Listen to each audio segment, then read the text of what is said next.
My dear friends, English మాట్లాడాలంటే grammar నేర్చుకోవాలా? No no no, it's not necessary. So grammar అవసరం లేకుండా చాలా ఈజీగా మనం ఇంగ్లీష్ నేర్చుకోవచ్చు. అది ఎలా నేర్చుకోవచ్చు అనే విషయాన్ని ఈ వీడియో లెసన్ ద్వారా మీకు చాలా క్లియర్గా స్పష్టంగా చెప్పడం జరుగుతుంది, ఎక్స్ప్లెయిన్ చేయడం జరుగుతుంది. So without wasting time, let's get started.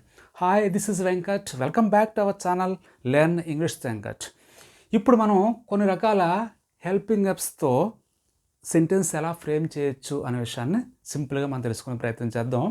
మొదట మనం సబ్జెక్ట్స్ తీసుకుందాం, తర్వాత ఆ హెల్పింగ్ యాప్స్ తీసుకుందాం, తర్వాత ఏదైతే ఇక్కడ మనం ఒక యాక్షన్ వర్డ్ తీసుకొని తర్వాత ఆబ్జెక్ట్ తీసుకొని ఇలా జరుగుతుంది. అంటే దీని యొక్క స్ట్రక్చర్ ఏంటంటే సబ్జెక్ట్ తీసుకొని తర్వాత హెల్పింగ్ యాప్ తీసుకొని తర్వాత వెర్బ్ యొక్క V1 అంటే ఏదైనా ఒక వెర్బ్ యొక్క ఫస్ట్ ఫామ్ని తీసుకొని తర్వాత ఆబ్జెక్ట్ ఉంచినట్లయితే ఈ విధంగా స్ట్రక్చర్ రావడం జరుగుతుంది. ఈ స్ట్రక్చర్లో మనం ఫాలో అవుతూ చాలా చాలా ఈజీగా మరికొన్ని రకాల హెల్పింగ్ యాప్స్తో సెంటెన్స్ చాలా ఈజీగా ఫ్రేమ్ చేయొచ్చు. అది ఎలాగో ఇప్పుడు మనం తెలుసుకునే ప్రయత్నం చేద్దాం. సబ్జెక్ట్స్ చూద్దాం. ఫస్ట్ ఐ అంటే నేను, వి అంటే మేము మనము, యు అంటే నువ్వు మీరు. అంటే ఇంగ్లీష్లో ఒకరైనా యుఏ, ఒకరికన్నా ఎక్కువ మంది ఉన్న యుఏ. అంటే నువ్వైనా మీరైనా మనం యూనే ఇంగ్లీష్లో యూజ్ చేస్తూ ఉంటాం. నెక్స్ట్ హీ అంటే అతను వాడు, షీ అంటే ఆమె తను. అంటే ఇక్కడ హీ అనే దాన్ని మనం మగవాళ్ళకి తెలియజేసినట్లయితే షీ అనే దాన్ని మన స్త్రీలకి తెలియచేయడం జరుగుతుంది. ఇట్ అంటే అది ఇది, ఏదైనా వస్తువులకి ఆబ్జెక్ట్స్కి చిన్నపిల్లలకి మనం ఇట్ యూజ్ చేస్తూ ఉంటాం. దే అంటే వారు వాళ్ళు, అంటే ఇక్కడ అందరూ కూడా ఉంటారు. మై ఫ్రెండ్ అంటే నా స్నేహితుడు, అంటే ఒక వ్యక్తి గురించి ఇక్కడ ప్రస్తావించాం. మై ఫ్రెండ్స్ నా స్నేహితులు అని చెప్పి ఒకరికన్నా ఎక్కువ మందిని ఇక్కడ మనం ప్రస్తావించడం జరిగింది. ఈ విధంగా మనం సబ్జెక్ట్స్ని ముందు రాయడం జరిగింది. ఇప్పుడు రకరకాల హెల్పింగ్ యాప్స్ మనం యూజ్ చేద్దాం ఈ సబ్జెక్ట్స్తో. చూడండి, ఐ డూ అంటే నేను చేస్తానని చెప్పి అర్థం. ఏం చేస్తాను? Learn English. అంటే ఐ డూ లెర్న్ ఇంగ్లీష్ అంటే నేను ఇంగ్లీష్ నేర్చుకుంటా అని చెప్పి అర్థం. అంటే ఆ పని చేస్తానని చెప్పి దాని యొక్క అర్థం. అంటే నేను ఇంగ్లీష్ నేర్చుకుంటానని చెప్పి దాని యొక్క అర్థం. నెక్స్ట్ ఇక్కడ చూడండి, డస్ యూజ్ చేస్తామంటే డస్తో మనం సబ్జెక్ట్స్గా మనం హీ కానీ షీ కానీ ఇట్ కానీ యూజ్ చేయొచ్చు. చూడండి, హీ డస్ లెర్న్ ఇంగ్లీష్, అతను ఇంగ్లీష్ నేర్చుకుంటాడు. లేదా షీ డస్ లెర్న్ ఇంగ్లీష్, ఆమె ఇంగ్లీష్ నేర్చుకుంటుంది. అంటే ఇక్కడ డూ డస్ ఎప్పుడైతే మనం యూజ్ చేస్తామో ఆ యాక్షన్ రెగ్యులర్గా జరుగుతుందో అనే విషయం మనకి తెలియచేయడం జరుగుతుంది. అంటే ఆ యాక్షన్ హ్యాబిచువల్గా జరుగుతుందని చెప్పి అక్కడ అర్థం వస్తుంది. అంటే ఐ డూ లెర్న్ ఇంగ్లీష్ అంటే నేను ఇంగ్లీష్ నేర్చుకుంటాను అని గట్టిగా మనం బలంగా ఎంఫెటిక్ వేలో చెప్పేటప్పుడు అలా చెప్తూ ఉంటాం. హీ డస్ లెర్న్ ఇంగ్లీష్, అతను ఇంగ్లీష్ నేర్చుకుంటున్నాడు, అతను ఇంగ్లీష్ నేర్చుకోకపోవడం ఏంటి అని చెప్పి చెప్పడానికి మనం ఇలా he does learn English, she does learn English అని చెప్పి మనం ఇలా చెప్తూ ఉంటాం. నెక్స్ట్ ఇక్కడ చూడండి, వి డిడ్ లెర్న్ ఇంగ్లీష్. ఇక్కడ డిడ్ అంటే చేసేసాం గతంలో, అంటే మేము ఇంగ్లీష్ నేర్చుకున్నాం గతంలో అని చెప్పి దాని యొక్క అర్థం. దీనికి బదులుగా మనం వి లెర్న్ట్ ఇంగ్లీష్ అని కూడా చెప్పొచ్చు. వి లెర్న్ట్ ఇంగ్లీష్. లెర్న్ట్ అంటే ఇక్కడ డిడ్ ప్లస్ V1 అంటే డిడ్ ప్లస్ లెర్న్ అని చెప్పి దాని యొక్క అర్థం.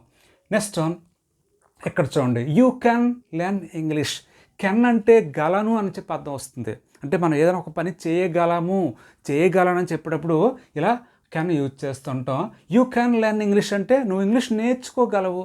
లేదా షీ కెన్ లెర్న్ ఇంగ్లీష్ అంటే ఆమె ఇంగ్లీష్ నేర్చుకోగలదు. వీ కెన్ లెర్న్ ఇంగ్లీష్ అంటే మేము ఇంగ్లీష్ నేర్చుకోగలము. లేదా దే కెన్ లెర్న్ ఇంగ్లీష్ అంటే వాళ్ళు ఇంగ్లీష్ నేర్చుకోగలరని చెప్పి ఇలా మనం రకరకాల సబ్జెక్ట్స్తో చెప్పొచ్చు. Next one, could.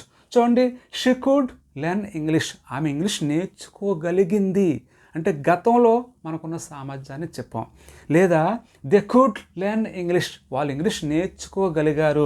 లేదా my friends could learn English, మా ఫ్రెండ్స్ ఇంగ్లీష్ నేర్చుకోగలిగారు అని చెప్పి ఇక్కడ చూడండి, మై ఫ్రెండ్స్ అనేది సబ్జెక్ట్, కుడ్ అనేది హెల్పింగ్ వెర్బ్, లెర్న్ అనేది V1, ఇంగ్లీష్ అనేది ఆబ్జెక్ట్ అవుతుంది. ఇలా మనం ఆ స్ట్రక్చర్ రూపంలో ఇలా మనం తెలుసుకోవడం జరుగుతుంది.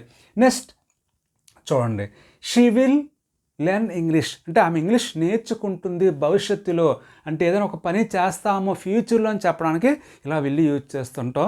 షీ విల్ లెర్న్ ఇంగ్లీష్, ఆమె ఇంగ్లీష్ నేర్చుకుంటుంది.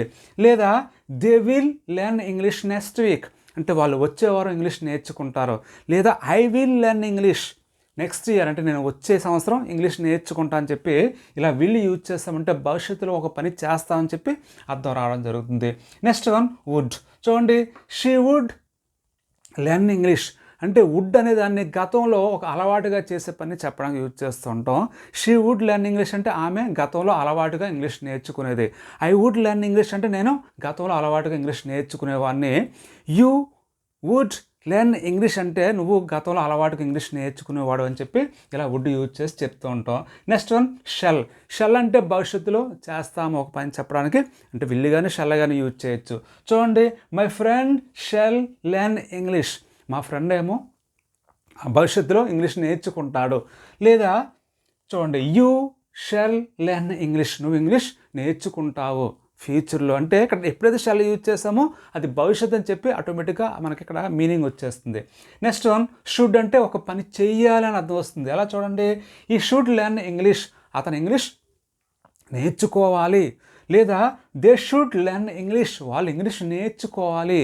వి షుడ్ లెర్న్ ఇంగ్లీష్, మేము ఇంగ్లీష్ నేర్చుకోవాలి అంటే ఒక పని చెయ్యాలి అని మనం చెప్పేటప్పుడు ఇలా షుడ్ యూజ్ చేసి చెప్తూ ఉంటాం. నెక్స్ట్ వన్ మే అంటే ఒక పని జరగవచ్చు, కావచ్చు, చేయవచ్చు అని చెప్పేటప్పుడు మే యూజ్ చేస్తుంటాం. చూడండి, వి మే లెర్న్ ఇంగ్లీష్, మేము ఇంగ్లీష్ నేర్చుకోవచ్చు, నేర్చుకునే అవకాశం ఉంది. అలాగే షీ మే లెర్న్ ఇంగ్లీష్, ఆమె ఇంగ్లీష్ నేర్చుకోవచ్చు. లేదా my friends may learn English, మా ఫ్రెండ్స్ ఇంగ్లీష్ నేర్చుకోవచ్చు అని చెప్పి ఇలా మనం మే యూజ్ చేసి చెప్తుంటాం. Next one might. మైట్ అంటే చేయవచ్చేమో, జరగవచ్చేమో, కావచ్చేమో, ఒక పని అవచ్చేమో అని చెప్పేటప్పుడు ఇలా మైట్ యూజ్ చేస్తుంటాం. చూడండి, షీ మైట్ లెర్న్ ఇంగ్లీష్, ఆమె ఇంగ్లీష్ నేర్చుకోవచ్చేమో. వి మైట్ లెర్న్ ఇంగ్లీష్, మేము ఇంగ్లీష్ నేర్చుకోవచ్చేమో. యూ మైట్ లెర్న్ ఇంగ్లీష్, నువ్వు ఇంగ్లీష్ నేర్చుకోవచ్చేమో. అలాగే my friend might learn English, మా ఫ్రెండ్ ఇంగ్లీష్ నేర్చుకోవచ్చేమో అని చెప్పి ఇలా మనం మైట్ యూజ్ చేసి చెప్తూ ఉంటాం. నెక్స్ట్ వన్ మస్ట్ అంటే తప్పనిసరిగా ఒక పని చేయాలని చెప్పేటప్పుడు మస్ట్ యూజ్ చేస్తుంటాం. ఐ మస్ట్ లెర్న్ ఇంగ్లీష్, నేను ఇంగ్లీష్ తప్పనిసరిగా నేర్చుకోవాలి. దే మస్ట్ లెర్న్ ఇంగ్లీష్, వాళ్ళు తప్పనిసరిగా ఇంగ్లీష్ నేర్చుకోవాలి. My friends must learn English, మా ఫ్రెండ్స్ తప్పనిసరిగా ఇంగ్లీష్ నేర్చుకోవాలని చెప్పి ఇలా మస్ట్ యూజ్ చేసి చెప్తూ ఉంటాం. నెక్స్ట్ వన్ నీడ్ టు అంటే ఏదైనా ఒక పని చేయవలసిన అవసరం ఉందని చెప్పేటప్పుడు ఆ అవసరం ఉంది అనడానికి నీడ్ టు యూజ్ చేస్తూ ఉంటాం. చూడండి, he needs to learn English, అతను ఇంగ్లీష్ నేర్చుకోవాల్సిన అవసరం ఉంది. ఇక్కడ నీడ్కి ఎస్ అవ్వాల్సి ఉంటుంది. హీ కానీ షీ కానీ మై ఫ్రెండ్ అనే ఏదైనా సింగులర్ సబ్జెక్ట్స్ యూజ్ చేసినట్లయితే అది మనం అబ్జర్వ్ చేయాలి. లేదా చూడండి, they need to learn English, వాళ్ళు ఇంగ్లీష్ నేర్చుకోవాల్సిన అవసరం ఉంది. ఇక్కడ దే ప్లూరల్ కాబట్టి నీడ్కి మనం ఎస్ యాడ్ చేయము. అలా కాకుండా హీ షీ ఇట్ ఏదైనా సింగులర్ సబ్జెక్ట్స్ మనం యూజ్ చేసినట్లయితే నీడ్కి ఎస్ యాడ్ చేయాల్సి ఉంటుంది. అంటే ఫర్ ఎగ్జాంపుల్ చూడండి, he needs to learn English అంటే అతను ఇంగ్లీష్ నేర్చుకోవాల్సిన అవసరం ఉంది.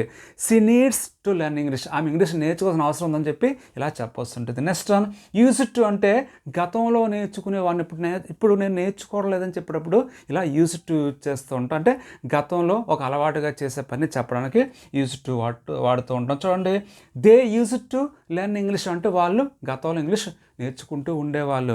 I use to learn English, నేను గతంలో ఇంగ్లీష్ నేర్చుకునేవాడిని. లేదా he use to learn English, అతను ఇంగ్లీష్ గతంలో నేర్చుకునేవాడు అని చెప్పి ఇలా మనం రకరకాల సబ్జెక్ట్స్తో ఈ రకమైన హెల్పింగ్ యాప్స్ యూజ్ చేసి చాలా ఈజీగా సింపుల్గా గ్రామర్ అవసరం లేకుండా మనం ఇంగ్లీష్ నేర్చుకోవచ్చు. ఓకే, ఇప్పుడు నేను హోంవర్క్ ఇవ్వడం జరుగుతుంది. వాటికి మీద సరైన ఆన్సర్స్ ఈ వీడియో పూర్తిగా చూసి కమెంట్స్ రూపంలో తెలియచేయండి. ఫస్ట్ వన్, నేను స్విమ్మింగ్ నేర్చుకోగలను. నేను స్విమ్మింగ్ నేర్చుకోగలను. సెకండ్ వన్, నేను వంట చేయొచ్చేమో. నేను వంట చేయొచ్చేమో. థర్డ్ వన్, నేను తప్పనిసరిగా జాబ్ చేయాలి. నేను తప్పనిసరిగా జాబ్ చేయాలి. సో ఈ 3 వాక్యాలకు ఆన్సర్స్ మీరు కమెంట్స్ రూపంలో తెలియచేయండి. So if you want to learn English easily just watch videos on my YouTube channel learn English Venkat. Thank you for watching. Take care.